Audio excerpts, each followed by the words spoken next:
الشيطان الرجيم بسم الله الرحمن الرحيم يا أيها الناس اتقوا ربكم الذي خلقكم من نفس واحدة وخلق منها زوجها وبث منهما رجالا كثيرا ونساء واتقوا الله الذي تساءلون به والأرحام إن الله كان عليكم رقيبا يا أيها الذين آمنوا اتقوا الله وقولوا قولا سديدا ويصلح لكم أعمالكم يغفر لكم ذنوبكم ومن يطع الله ورسوله فقد فاز فوزا عظيما يا أيها الذين آمنوا اتقوا الله حق تقاته ولا تموتن إلا وأنتم مسلمون اللهم صل على محمد على آل محمد كما صليت على إبراهيم وعلى آل إبراهيم إنك حميد مجيد اللهم بارك على محمد على آل محمد كما باركت على إبراهيم وعلى آل إبراهيم إنك حميد مجيد அளப்பெரும் கருணையாளன் அல்லாஹ்வினை போற்றியவனாக புகழ்ந்தவனாக இந்த ஜும்மாவின் உரையை ஆரம்பிச்சுகின்றேன்.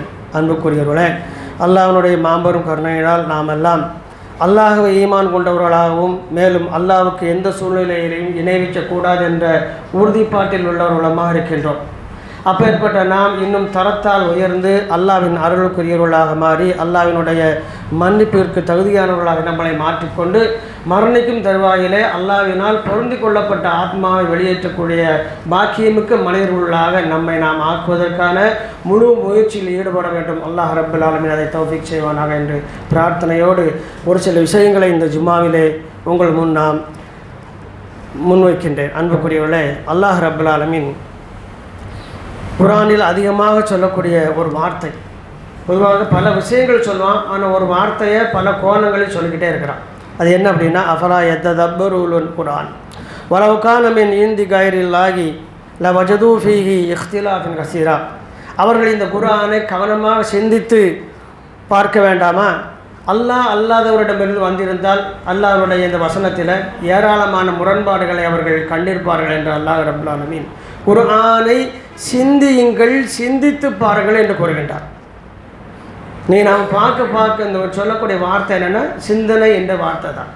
ஏன்னா உலகத்தில் பல பேருடைய வாழ்க்கையை புரட்டி போட்டு வாழ்க்கையினுடைய டேர்னிங் பாயிண்ட் சொல்லக்கூடிய திருப்பு முறை அமைத்து கொடுத்தது அந்த ஒரு கணத்தின் சிந்தனை தான். யாரெல்லாம் தவறு செய்யும்போது ஒரு கணம் சிந்திக்க மறுக்கின்றார்களோ அவர்கள் பாவிகளாகவும், யாரெல்லாம் தவறின் விளிம்பில் நிற்கையிலே ஒரு கணம் சிந்தித்து அதிலிருந்து விலகின்றார்களோ அவர்கள் நன்மக்களாக முக்ஸீன்களாகவும் நன்மை செய்வர்களாக மாறியிருப்பதை நாம் வரலாறு நமக்கு உணர்த்துகின்றது. சிந்தனையை நாம் எந்த சூழ்நிலையிலேயும் கைவிட்டு விடக்கூடாது. நாமெல்லாம் இன்றைக்கி ஈமான் கொண்டிருக்கோம்னா எடுத்தெடுப்புல அப்படியே தகுதியை தெரிஞ்சு வந்துடல, எங்கேயும் ஒரு கட்டத்தில் யோசனை பண்ணியிருக்கோம் இது சரிதானு. அங்கே போய் தான் இஸ்லாத்துக்குள்ள எல்லாம் நம்மளே செஞ்சுருக்காங்க. எல்லா வாசலையும் திறந்து விட்டான், ஒரு கணம் சிந்தித்தோம். இஸ்லாம் என்றால் என்ன? அல்லாஹ் ரசூலும் சொல்லுவது தானே. இது தர்கா வழிபாடு கூடுமா, தாயத்து கூடுமா, தகடு கூடுமா, மார்க்கத்தில் இல்லா தொழுகை கூடுமா, அல்லாஹ் ஒரு காட்டித்தராத நோன்பு கூடுமா, இதெல்லாம் அல்லாஹ்வில் தண்டனைன்னு சொல்கிறாங்களே, சரிதானே சொல்கிறதுனே சரிதானே என்று ஒரு வார்த்தை நமக்குள் உமிழ்ந்து சிந்திச்சது இல்லையா? அது நம்மளை எந்த உயரத்துக்கு கொண்டு வந்திருக்குன்னா சொர்க்கத்திற்கு மிக அருகாமையில் கொண்டு வந்திருக்கிறோம். நம்ம ஒவ்வொரு நாளும் சொர்க்கத்தை நோக்கி தான் சென்று கொண்டிருக்கின்றோம். அந்த சூழ்நிலையில் தான் வாழ்க்கை அமைத்து கொள்ள வேண்டும். அப்போ சிந்தனை என்பது சாதாரணமான விஷயம் இல்லை. பெரிய பெரிய தவறுகள்லாம் செய்தவர்கள்லாம் ஒரு வார்த்தை சொல்லுவாங்க தெரியுமா, புத்தியை கடன் கொடுத்துட்டேம்பாங்க. ஐயையோ நான் ஒரு நிமிஷம் யோசிச்சிருக்க வேண்டாமா, பெரிய தவறு நடந்துருச்சேம்பாங்க. பாருங்கள், ஒரு கணம் என்பது இப்படி சுண்டக்கூடிய ஒரு நொடி தான்.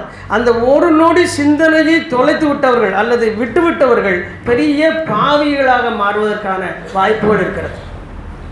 நீங்கள் வரலாற்றில் பார்த்தீங்கன்னு சொன்னால் முதல்ல ஈமான் கொண்ட இளைஞர்கள் மிக முக்கியமானவர் அம்மார் ரலியல்லாஹு அன்ஹு. அவங்க இரவு நேரத்தில் ரொம்ப தாய் தந்தைக்கு தெரியாமல் அவங்க யாசிர் ரலியல்லாஹு அன்ஹு இன்னும் சுமையார் ரலியல்லாஹு அன்ஹு அவங்க இஸ்லாத்துக்கு போகிறதுக்கு முன்னால் அவங்க சிலை வணங்கக்கூடியவங்க தான். இவரும் சிலையை தான் வணங்கிட்டு இருந்தார். ஒவ்வொருத்தருக்கும் ஒவ்வொரு குலதெய்வம் இருக்கும். அவங்க காலத்தில் எப்படி இருக்கும்னா ஒவ்வொருத்தருக்கும் ஒவ்வொரு குலதெய்வம் ஒன்று இருக்கும். அதை என்ன பண்ணிடுவோம், மாடம் செய்து அதில் அந்த சிலையை வைத்து முன்னால் அந்த மாடத்தினுடைய அடிமாட்டில் கல்லை விரிச்சு இருக்கும், அதில் எண்ணெய் இருக்கும், அதில் விளக்கெரிஞ்சிக்கிட்டே இருக்கும். எந்த அளவுக்கு பயப்படுவாங்கன்னா, இந்த விளக்கு அணைந்து விட்டால், இந்த தீபம் அணைந்து விட்டால் நம்ம குடும்பத்துக்கு ஆகாது, இது நம்மை தண்டித்து விடும் என்று உணர்ந்தார்கள். இப்படி தான் வணங்கிக்கிட்டு இருந்தாங்க. அப்போது அம்மார் ரலியல்லாஹு அன்ஹு ஒவ்வொரு நாளும் இரவில் போயிட்டு அதிகாலையில் வரக்கூடிய நேரத்தை அவங்க கணக்கு பண்ணிக்கிட்டே இருந்து ஒரு நாள் திடீர்னு அம்மாரை எங்களோட கேள்விக்கு பதில் சொல்ல அவன் வீட்டுக்குள்ளே போகக்கூடாது, நீ எங்கே போகிற எங்கே வாரன்னு கேட்டான். அப்போ அம்மார்கள் என்ன செஞ்சாங்க, தாயை எந்திட்ட இப்போ இருக்க சூழ்நிலையில் சொல்ல வேண்டாம், நிதானமாக சொல்லுவோன்ட்டு வேகமாக திரும்பும் பொழுது அவர்கள் முதுகில் கட்டியிருந்த திரை அந்த சேலை அப்படியே இருக்கும், பழைய காலத்தில் போட்டு தொங்க விட்டுருப்பாங்க, அது படர்ந்து அந்த சிலை மேலே பட்டு சிலை கீழே விழுந்து உடஞ்சிருச்சு. அப்போ டக்குன்னு அவங்க சிந்திக்காங்க, இதுதான் தரணும், காலையில் இல்லை இப்போ தான் சொல்லணும்.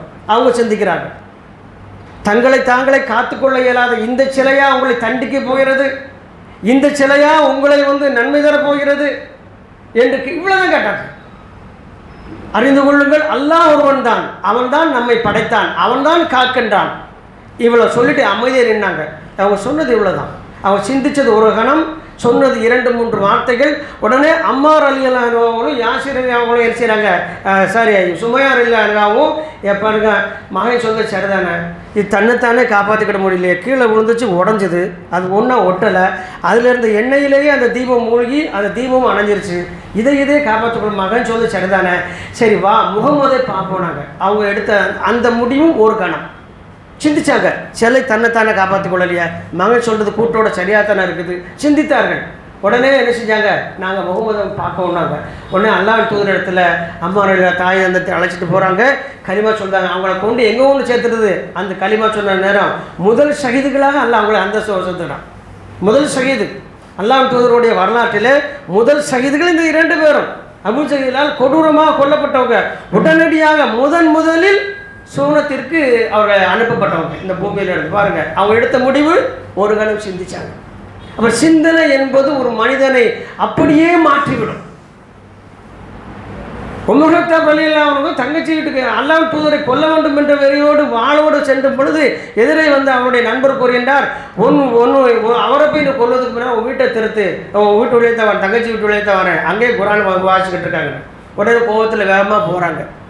போகும்போது அவங்க தங்கச்சியுடைய கணவர் மைத்துனோர் செய்கிறாங்க, வசனத்தை வராங்க, இது நிச்சயமாக நல்லுபதேசம் என்று வேறு இல்லை, உங்களை படைத்த அல்லாஹ்விடம் இருந்தால் இறங்கியவர்கள் பற்றிக்கிற வசனம் இவர் காதில் உள்ளது, என்ன சொன்ன அதை கொண்டாங்க. கோபத்தில் கேட்குறார். உடனே அவன் தங்கச்சி சொல்கிறாங்க, நீ அசிங்கமாக இருக்க, நீ குளிச்சுட்டு வந்தாத்த உன் கையில் எது வேணாங்க. அந்த அளவுக்கு ஒரு இன்சல்ட் பண்ணாங்க, ஒரு உரசு விட்டாங்க. உடனே என்ன பண்ணாங்க, தண்ணி அங்கேருந்து எடுத்து தலைவலியை ஊற்றிட்டு இப்போ கொண்டாடினாங்க. குளிக்கவும் இல்லை, தலைவலியை வேகமாக தண்ணி ஊற்றி கொண்டாடினாங்க. அதை வாங்கி படித்தாங்க. அப்படியே வரிசையை படித்து சூரத்து தஹாவோட வசனங்களை படிச்சுட்டு வராங்க. சரிதானே, நம்ம அல்லாஹ் ஏற்கனவே ஏற்றுக்கொண்டு தானே இருக்கிறோம், அந்த அல்லாஹ்விடம் இருந்து வந்த வேதம் தான் இது என்றால் இதை ஏற்றுக்கொள்வதனால் நான் உயர்வடைவேனா அல்லது தாழ்வடைவேனான்னு சிந்திச்சாங்க.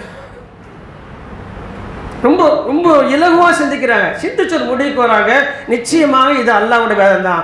அவங்களும் அதே வார்த்தை வா முகத்தை பார்க்க போவோம்னு சொன்னோடனே, நல்ல எண்ணத்தோடு வந்தால் உன்னை நான் கூட்டு போகிறேன், இல்லைன்னா உன்னை கூட்டு போக மாட்டேன் நான், இல்லை நீ வான்னு சொல்லி தங்கச்சி தங்கள் மைத்துனரை அழைத்து கொண்டு செல்கின்றார்கள்.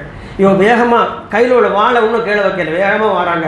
அங்கே பெரிய வாசல் வழியாக யாரோ வருகின்ற சத்தம் கேட்கிற இந்த சஹாபாக்கள் சொன்ன உடனே அபூபக்கர் சித்திக் கையில் அவங்க வேகமாக போய் அந்த சாவி விடக்கூடிய ஓட்ட வழியாக கண்ணை வச்சு பார்க்குறாங்க.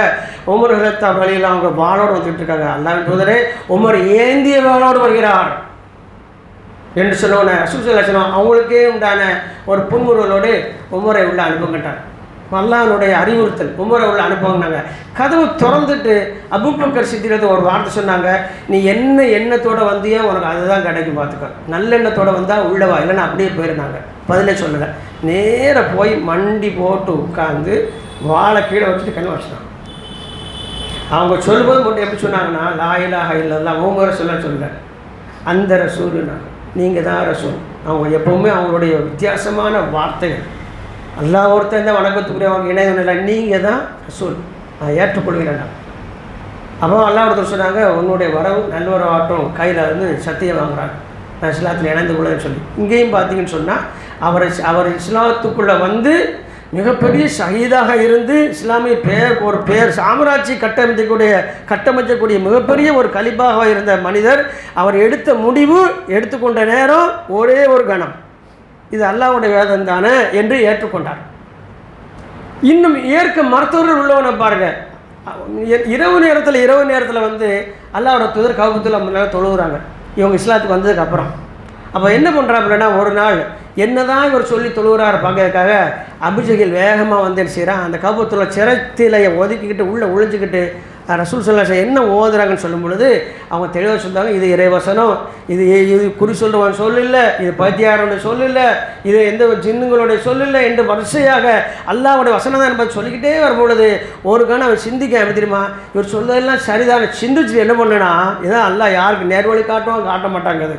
உடனே அதை சிந்திச்சதை சேச்சா இப்படி நம்ம நினச்சோம்னு சொன்னால் நாமளும் முஸ்லீம் ஆயிடுவோம், எக்காரணத்துக்கு கொண்ட சரியாக இருந்தாலும் சரி ஏற்றுக்கொள்ளக்கூடாது முடிவெடுத்தான்.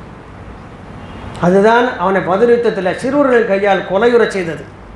தலையை அறுத்து எடுத்தாங்க, நெஞ்சு மேலே உட்காந்து 2 சிறுவர்கள் தலையை அறுத்து எடுத்தாங்க தனியாக. அங்கே கொண்டு அவன் நிறுத்தியது, அங்கே அவன் சத்தியத்தை ஏற்க மறுத்தது. அந்த சிந்தனைக்கு அவன் செவிசாய்க்கவில்லை, அந்த சிந்தனைக்கு செவிசாய்க்கவில்லை. அவனுடைய வாழ்க்கையே நாசமானது.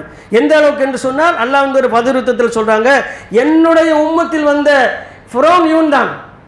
ஏன்னா ஃபிரௌனை பற்றி அல்லாஹ் சொல்லும் பொழுது ஃபிரௌனை போல ஒரு கொடுங்கோலை நான் இதுக்கு முன்னாலும் படைக்கல, இதுக்கு பின்னாலும் படைக்க மாட்டேன் நான் அல்லாஹ் சொன்னான், வாக்குறுதி கொடுத்தான். இவன் அவ்வளவு கொடுமையானவன் என்று ஃபிரௌனை அல்லாஹ் அறிமுகப்படுத்தினான்.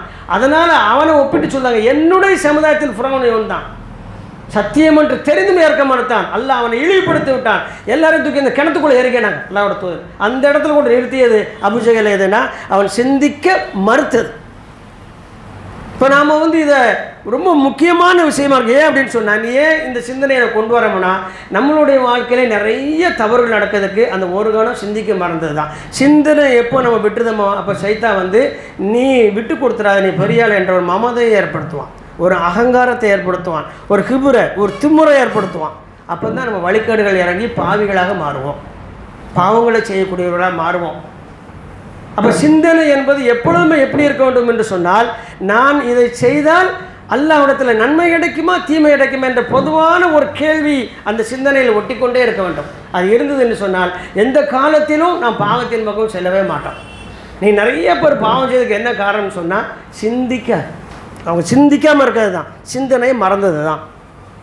அப்போ சிந்தனை என்பது சாதாரணமான விஷயம் இல்லை, நமது வாழ்க்கையில் மிகப்பெரிய ஒரு ஒளியை ஏற்றக்கூடிய ஒரு விஷயமாக இருக்கிறது. மேலும் பாருங்கள், அல்லாஹ்வுடைய தூதருக்கு அப்புறம் காலங்கள் உருண்டோடியது, தாபீர்கள் தாபீன்கள்லாம் வந்துட்டாங்க. அந்த காலத்தில் முஸ்லீமான ஒரு நபர் என்ன பண்ணுறாருன்னா, தனது தொழிலாக திருட்ட வைத்திருந்தார். அப்போ எப்போதுமே திருடுற மாதிரி ஒரு வீட்டுக்கு மேலே ஏறி அதனுடைய கூரையை பிரித்து உள்ளே பார்க்குறாரு. அங்கே ஒரு சிம்னி விளக்கு முன்னால் ஒரு வயசான அம்மா உட்காந்து குரான் ஓதிக்கிட்டு இருக்கு, சூரத்துல் ஹதீது ஓதிக்கிட்டு இருக்கு. இவர் காது கொடுத்து கேட்காரு, குரானை ஓதுத. அப்படி மேலே திருட்ட போனவர், களவுக்கு போனவர் மேலே இருந்து கீழே குரான் ஓத கேட்குறாரு. அந்த அம்மா என்ன ஓதுருவாருங்க, அந்த அம்மா ஓதக்கூடிய வசனம் 57வது வசனம், 57ல் 16வது வசனம். அலம் யக்தினில் லதீன ஆமனு அன் தக்ஸா குலூபஹும் லி திக்ரில்லாஹி வமா நஸல மின் ஹக் வலா யகூனு கல்லதீன ஊத்துல் கிதாப் மின் கபுல். அழகான ஒரு வசனம். ஈமான் கொண்டவர்களே, நீங்கள் வந்து இதுக்கு முன்னால் இருந்தார்களே, ஈமான் கொண்டவர்களே, அவர்களுக்கு அவருடைய இருதயங்கள் அல்லாஹ்வையும் இறங்கியுள்ள உண்மையான வேதத்தை நினைத்தால் அல்லாஹ்வை அஞ்சி நடுங்கும் நேரம் வரவில்லை. அவர் ஒரு மூமினை பார்த்து நேரடியாக கேட்குற கேள்வி. ஈமான் கொண்டுக்கிறீங்க, நீங்கள் அல்லாஹ் உங்களுக்கு வேதத்தை இறக்கி வச்சுருக்கிறான், இந்த வேதத்தை நினைத்து அல்லாஹ் இறக்கியுள்ள உண்மையான வேதத்தை நினைத்து உங்களுடைய இதயங்களும் உங்களுடைய பாவைகளும் திடுக்கிட வேண்டாமா, அஞ்சி நடுங்கியிருக்க வேண்டாமா என்று அந்த அம்மா ஓதுது. இப்போ நமக்கு தான் தப்சீர் தேவை, டிரான்ஸ்லேஷன் தர்ஜுமா தேவை. அவங்க 2 பேருக்கும் என்ன தான் தாய்மொழி அரபு தான். அவருக்கு புரிதர ஈமான் கொண்டவரை நான் ஈமான் தானே கொண்டிருக்கிறேன், இப்போ அல்லாவோட வேதத்தை நானும் ஏற்றிருக்கிறேன்ல. அப்போ எனக்கு அச்சம் இல்லாதனால தான் நான் திருட வந்தேன். திருட்டு இஸ்லாத்தில் தடுக்கப்பட்டது தானே, பாவமான செயல் இல்லையா, நான் திருட வந்திருக்கிறேனே என்று சொன்னதுக்கப்புறம் அந்த அம்மா அடுத்து தொடர்ந்து வருது, இதுக்கு முன்னால் வேதம் கொடுத்தார்களே அவர்கள் போல் நீங்கள் ஆகிவிட வேண்டாம். அவர்கள் இப்படித்தான் சிந்திக்க மறுத்ததினால் அல்லாஹ் அவருடைய இதயங்களை கடினமாக்கி விட்டான், அதனால் அவர்கள் பாவிகள் ஆகிவிட்டார் என்று சொல்ல முடியும். உடனே என்ன பண்ணார், எந்த கூரையை பிடிச்சாரோ அந்த கூரையை கொஞ்சம் இறங்கிட்ட கூரையை ஒழுங்காக மூடி வச்சுட்டு கூரையை விட்டு இறங்கிட்டு ஒரு முடிவுக்கு வர்றாரு, இனிமேல் நான் என்ன செய்ய மாட்டேன், திருட மாட்டேன். ஏன் தெரியுமா, எப்படி சொல்கிறார், ஏன் தெரியுமா, நான் முஸ்லீம்.